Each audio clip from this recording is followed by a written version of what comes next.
Eu digo, um VPN e você já vai conseguir completar, uma ferramenta para proteger suas senhas, dados bancários e documentos sigilosos na internet. E, se você ouviu todos os episódios de Desconhecido, vai saber que um VPN ainda te permite acessar a internet em servidores de outros países e assim ter acesso a séries e filmes que ainda não chegaram no Brasil. Se você já sabe de tudo isso, por que ainda não contratou um serviço que vai aumentar sua segurança online? A hora é agora. A NordVPN oferece um negocião só para os ouvintes e para as ouvintes do podcast Desconhecido. Quem assinar pelo link exclusivo do podcast vai ganhar um desconto especial. E também leva 4 meses de graça se assinar o plano de 2 anos. Quer experimentar a NordVPN e ainda não está 100% confiante? Não tem pepino. Quem fizer uma assinatura e pedir o cancelamento nos primeiros 30 dias do plano, recebe todo o dinheiro de volta. O link para aproveitar essa promoção é nordvpn.com/desconhecido. Eu vou repetir, nordvpn.com/desconhecido. Ou, se você preferir, só clicar no link que está no texto de descrição desse episódio.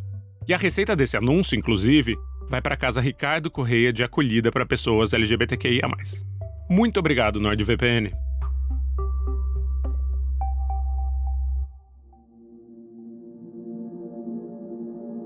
Ricardo Correia da Silva nasceu em 9 de dezembro de 1957, na casa de número 3 da rua São Bento, em Araraquara, no interior de São Paulo. Foi registrado 10 dias depois.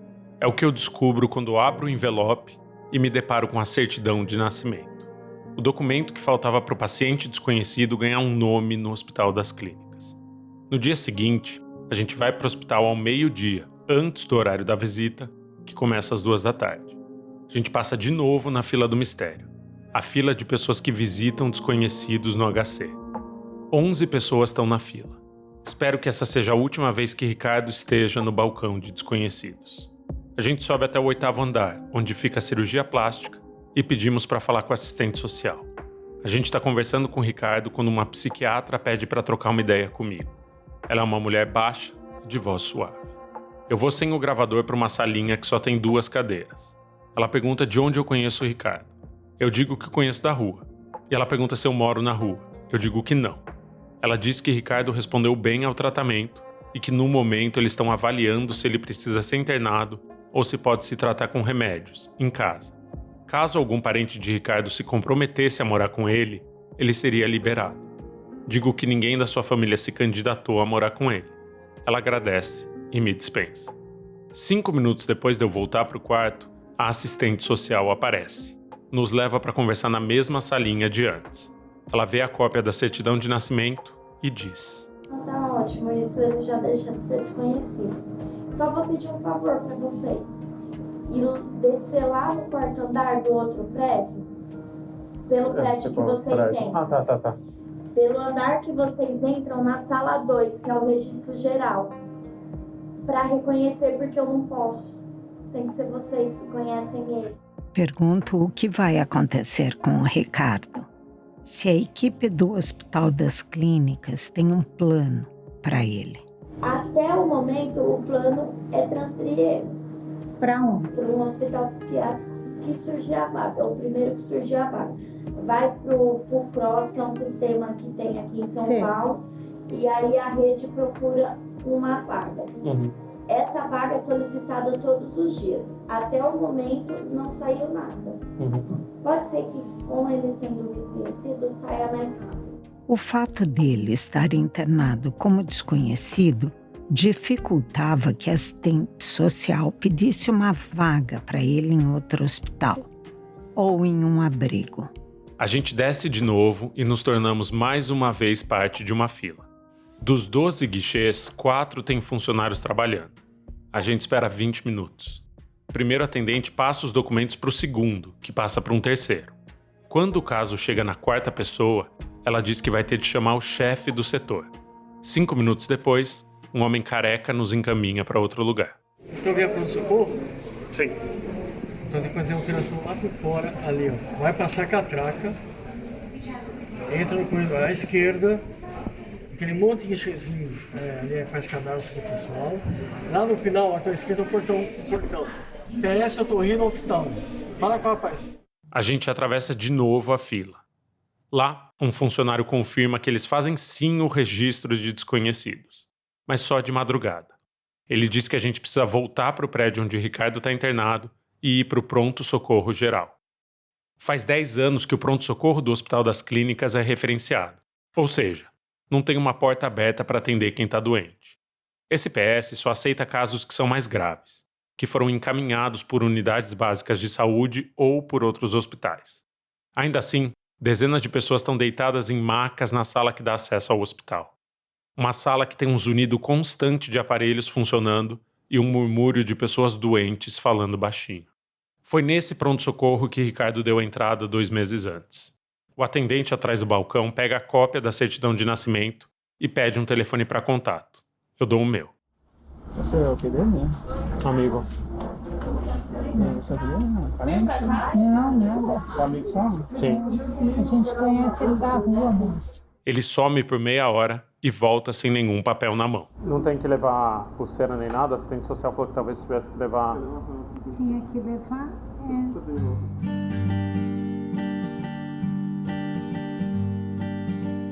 Depois de 2 horas andando para lá e para cá, a gente sobe com uma nova ficha de registro do paciente, que tem que ser entregue à enfermagem. E também com 8 pulseiras de plástico. O nome Ricardo Correia da Silva está escrito em cada uma delas. A gente chega no quarto. Uma enfermeira corta com uma tesoura sem ponta a pulseira em que estava escrito desconhecido e que ficava no pulso do Ricardo. Então, coloca no lugar dela uma com seu nome completo. O quadro de pacientes do corredor também é corrigido. A palavra desconhecido é trocada por um nome completo. Ricardo Correia da Silva não é mais um desconhecido. Ao menos não para o Hospital das Clínicas.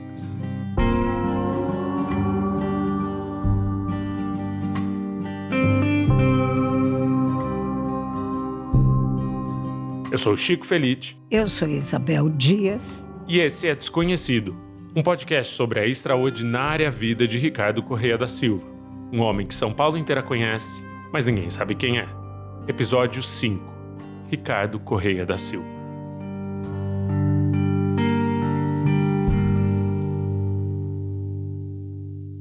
A gente volta para o hospital mais 2 vezes depois que Ricardo é identificado. Ele está cada vez mais calmo. A gente conversa sobre como ele se sente depois de ter deixado de ser um desconhecido lá dentro. Eu não sou desconhecido, eu sou super popular. Sim, ele continua achando que a Polícia Federal está atrás dele. Mas aos poucos, ele se abre para falar da própria vida. Fala sobre o seu período mais obscuro em São Paulo, quando foi despejado do salão em que trabalhava na Vila Mariana e acabou na rua.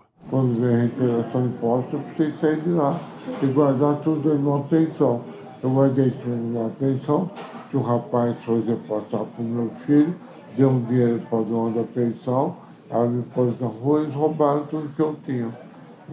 Eu tinha um monte de coisa, um salão, tudo, perdi tudo. A rua não é a sala na casa da gente. Tem que ter muito tato, muita sensibilidade. A essa altura, eu pergunto de novo se ele autoriza que sua história seja contada numa matéria. Então a gente pode contar sua história? Claro, desde que vocês não exagerem a minha importância no mundo.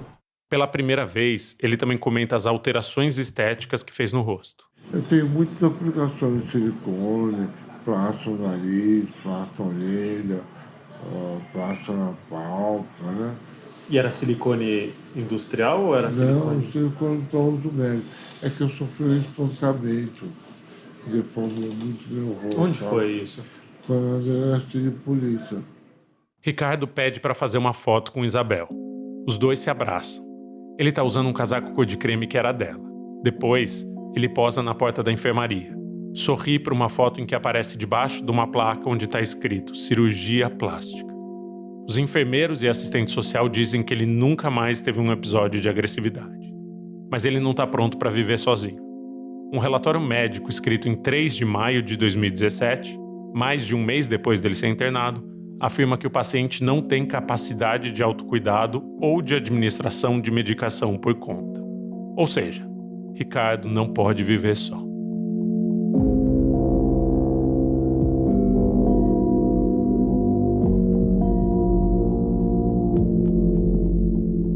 O dia 16 de maio de 2017 caiu numa terça-feira. Eu sei disso porque era um dia em que a gente ia visitar o Ricardo às 2h, logo depois do almoço. Mas, antes do almoço, eu recebo uma ligação de um número não identificado no meu celular. Era assistente social do hospital. Ela avisa que Ricardo tinha recebido alta e que ele tinha sido levado naquela manhã para um abrigo do estado. A vaga abriu da noite para o dia e foi conseguida pelo Centro de Referência Especializado de Assistência Social. A assistente social diz que Ricardo foi num carro do hospital até o abrigo, que ele tá lá e que ele tá bem, e que a gente pode visitá-lo. Ela passa o endereço do centro de acolhida chamado Esperança, na Rua Cardeal Arco Verde, em Pinheiros. É uma moradia pública em que são acolhidas pessoas com necessidades, dependentes de crack e algumas pessoas com distúrbios psicológicos.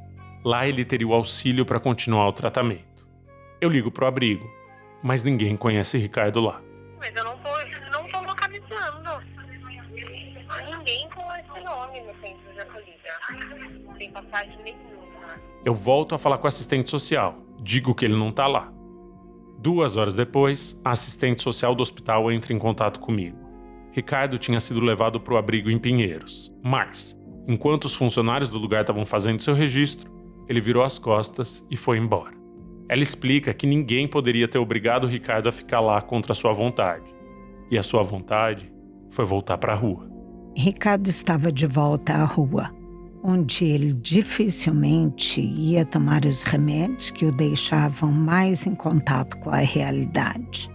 Eu me pergunto, se Ricardo não tivesse sido identificado, ele estaria no hospital até hoje?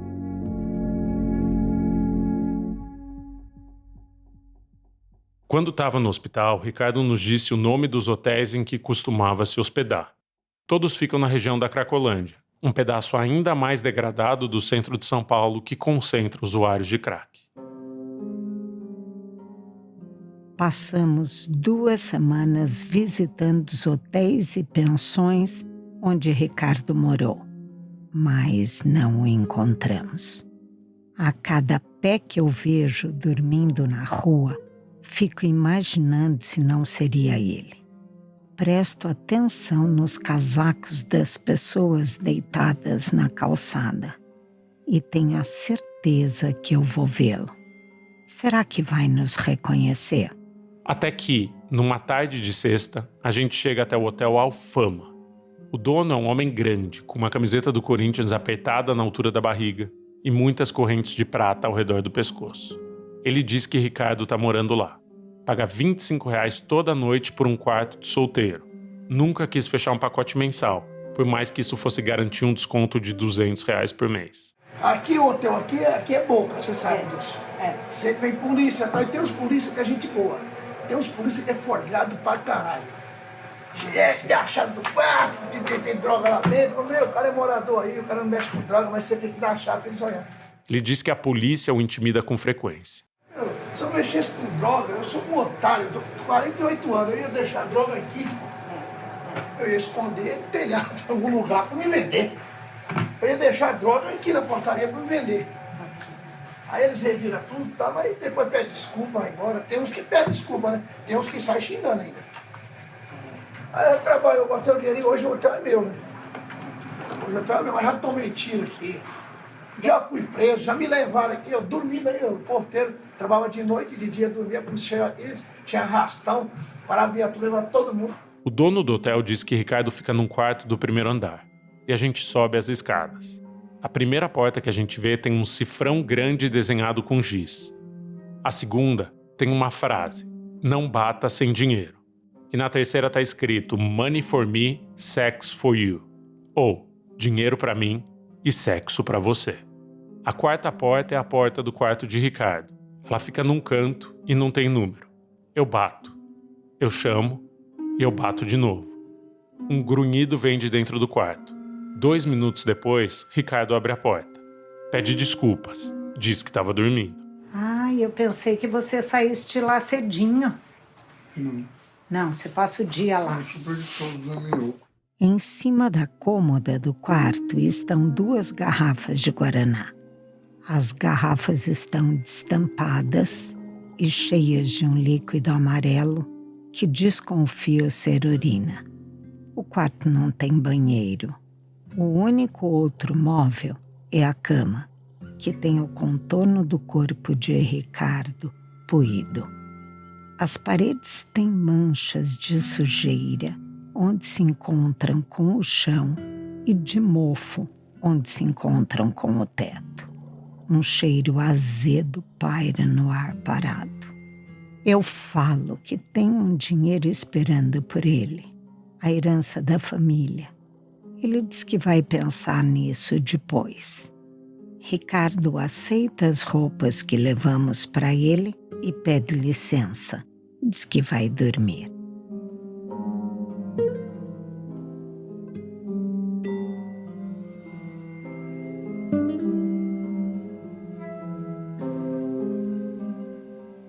O que levaria uma pessoa que tem 35 mil reais no banco a não sacar esse dinheiro e a viver de trocados que ganha na rua? Carlos, o melhor amigo de Ricardo, diz que ele tem medo da burocracia por causa de uma fobia que desenvolveu da polícia. Eu sempre falo para ele, Ricardo, tira os documentos, vamos comigo ao INSS, porque você tem problema psiquiátrico, ele poderia estar recebendo os mesmos benefícios que eu para a vida dele ser melhor. Mas ele se recusa. Ele tem medo de tirar o documento depois do incidente que aconteceu na joalheria dele ir preso. Isso que eu Estava contando, você pode contar de novo esse incidente? Carlos conta que durante um surto, Ricardo saiu andando com joias de uma casa de penhor do Conjunto Nacional, que fica na Avenida Paulista. Ele não lembra exatamente de quando isso aconteceu, mas diz que o jornal vai lembrar. É que o Notícias Populares, um tabloide que existiu entre 1963 e 2001, deu uma manchete para o ocorrido. E eu passo 2 tardes no acervo do Notícias Populares, pesquisando. Leio notícias como: gangue surrou menina porque ela é gostosa. Uma notícia sobre uma menina de 14 anos que apanhou de outra pelo que o jornal chama de frescura. Uma outra capa diz: pacto com o capeta ferrou minha vida. E a notícia é sobre um carroceiro que dizia ter cortado sua própria mão direita e atirado ela para um cachorro, porque o demônio tinha mandado ele fazer isso. Na 4ª hora do 2º dia em que eu tô no acervo, eu tô prestes a desistir. É então que eu vejo na máquina de microfilme um rosto que eu já conheço. Na foto, essa pessoa tá mais jovem e mais disforme, mas é a mesma pessoa. A manchete da edição de 16 de junho de 2000 do Notícias Populares é a seguinte: passou a mão no colar para ficar um gato. A matéria sobre Ricardo ocupa quase uma página inteira do jornal e vem ilustrada com 3 fotos. Em uma, Ricardo está sem camisa na delegacia. A segunda foto é de uma gargantilha de ouro com que ele saiu de uma loja de penhores na Avenida Paulista. A matéria diz que ele deixou a loja dizendo que precisava se arrumar porque naquela noite ele se casaria com Carlos. E a terceira foto é um close do rosto de Ricardo, visto de baixo para cima. As bochechas estão mais inchadas e projetadas. Os olhos estão quase fechados. O texto da notícia narra o ocorrido. Depois de ficar se admirando no espelho com as 3 joias, que são avaliadas em R$ 3.500, o cara de pau mandou que a porta da joalheria fosse aberta, porque ele precisava ir embora. Os PMs Ramos e Rodrigo, que prenderam Fofão, disseram que ele teve a coragem de parar na frente de uma cabine da polícia, no cruzamento com a Rua Augusta, e ajeitar a gargantilha. Isso depois de fazer xixi na porta do Banco do Brasil, com todas as pessoas que passavam na Paulista vendo ele com o Bilal de fora. Então o medo de Ricardo tinha um fundamento. Eu imprimo a página do jornal e levo ela para Isabel. O medo de Ricardo tinha uma justificativa válida, mas não precisava mais ser uma preocupação. Um advogado amigo meu levantou o caso de Ricardo. O processo foi arquivado em 27 de setembro de 2011 pela juíza Maria Cecília Leone, da 10ª Vara Criminal, e a pena prescreveu.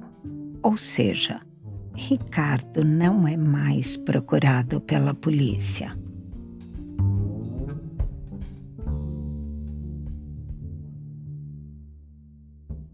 E eu passo a encontrar o Ricardo todas as noites. Ele trabalha na frente do Shopping Cidade de São Paulo, no encontro da Paulista com a Peixoto Gomide. Distribui ali os panfletos de teatro que pega na Praça Roosevelt. Fica lá das 8, 9 da noite até 1 ou 2 da manhã. Vai e volta a pé para Cracolândia. Ele é simpático, sempre me reconhece e me trata bem. E não somos só nós que tentamos nos aproximar de Ricardo e somos educadamente rejeitados. Eu encontro o Carlos na Rua Augusta dias depois da alta de Ricardo. Pergunto se os dois voltaram a se encontrar. E ele diz: Eu me encontrei com ele no Parque Mário Covas. E ele falou, tá tudo bem com você? Você melhorou, Ricardo? Ele falou assim pra mim, melhorei, mas amputaram o meu dedo. Aí ele mostrou o dedo amputado, fiquei chocado. Eu questiono se os dois não pensam em voltar a trabalhar juntos, formar um grupo. Ele não quer mais, assim, morar comigo. Você quer ficar sozinho. Ele tem 60 anos já, entendeu?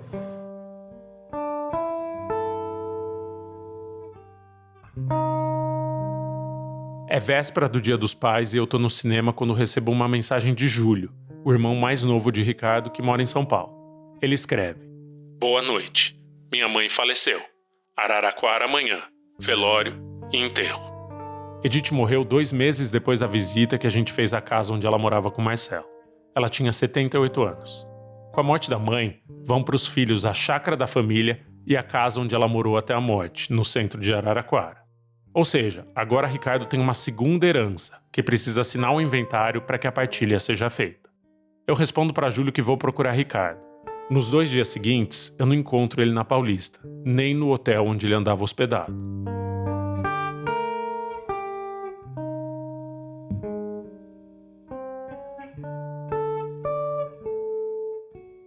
Agora eu peço licença para falar um pouco sobre como essa experiência me afetou. Eu nunca contei para o Ricardo, mas também me trato no Hospital das Clínicas faz 2 anos.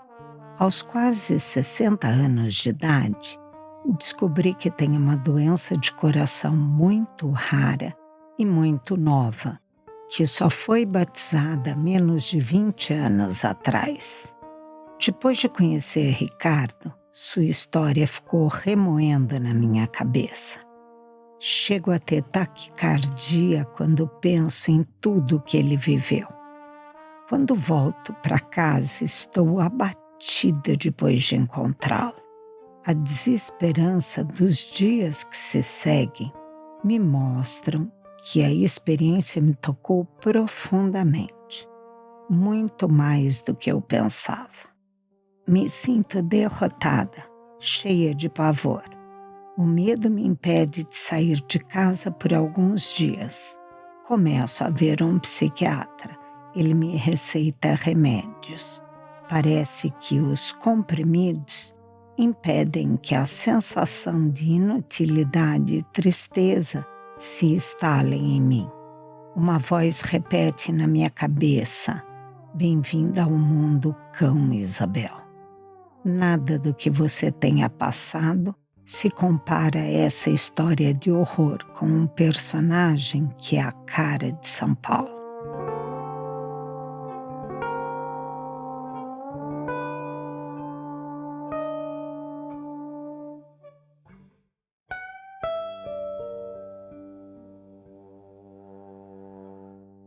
São 8 da noite de uma segunda-feira de julho de 2017, quando eu saio da casa da Isabel em direção da minha. Eu tô descendo a Rua Augusta, quando, na altura do terreno que em breve vai virar o Parque Augusta, eu vejo um conhecido sentado no ponto de ônibus. É o Ricardo.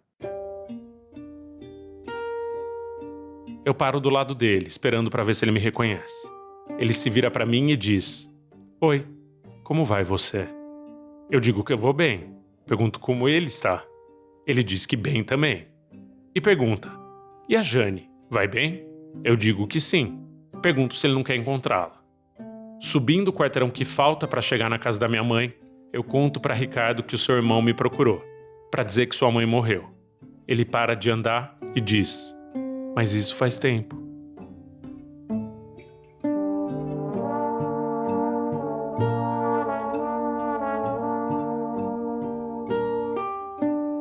A campainha toca. Abro a porta.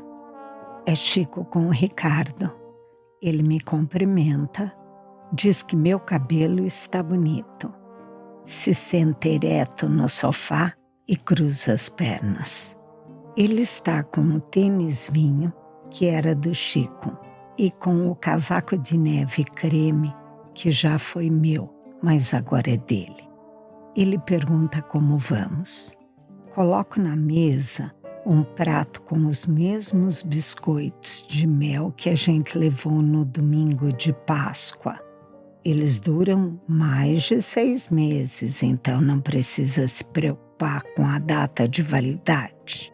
Ele toma o café, mas não se serve de biscoitos. Quando eu e o Chico saímos da sala, ele começa a comer. Você não quer continuar o seu atendimento no ambulatório? Você vai uma vez por semana? Não quer? Não. Tô bem, sim. Tá bem? Tô bem. Então, acho que o mais importante é você se sentir bem. Tá bem. Né? As pessoas têm te tratado bem, você tá passando bem, tem comido bem. A preocupação da gente com você é essa. Tô bem, sim, graças a Deus.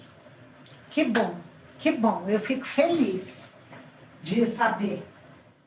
Até que, quando termina a xícara de café, ele se levanta e diz: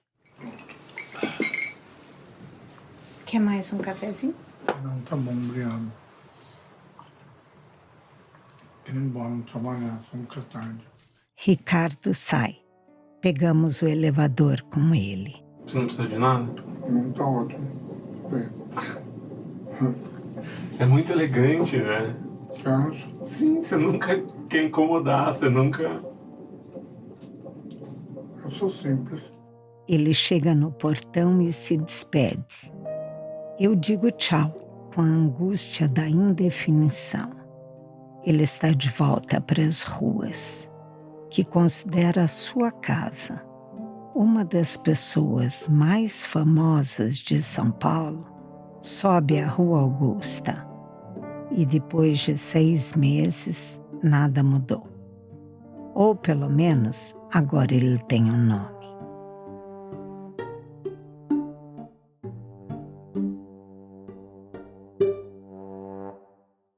No próximo episódio de Desconhecido...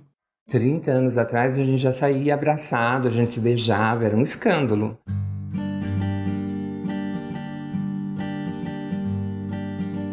Quer ouvir agora todos os 6 episódios de Desconhecido? Você pode. É só apoiar o podcast na Aurelo por a partir de R$ 9,90 mensais. O link para apoiar está no texto de descrição desse episódio e você pode cancelar o seu apoio a hora que quiser.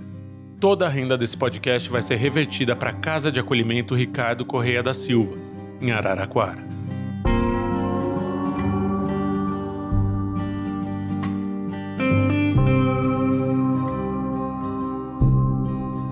Desconhecido é um podcast da Pachorra Felite Áudios, Livros e Filmes. Eu sou Chico Felite, roteirista e apresentador. A Isabel Dias é roteirista e apresentadora. A edição de som é do Luan Alencar. A arte de capa do podcast é de Catarina Pinhato e a gerência do canal é da Domênica Mendes. Gravado na agência de podcasts em São Paulo. Muito obrigado por ter ouvido até aqui. A gente se reencontra na quarta-feira que vem para o último episódio. Obrigado e um abraço.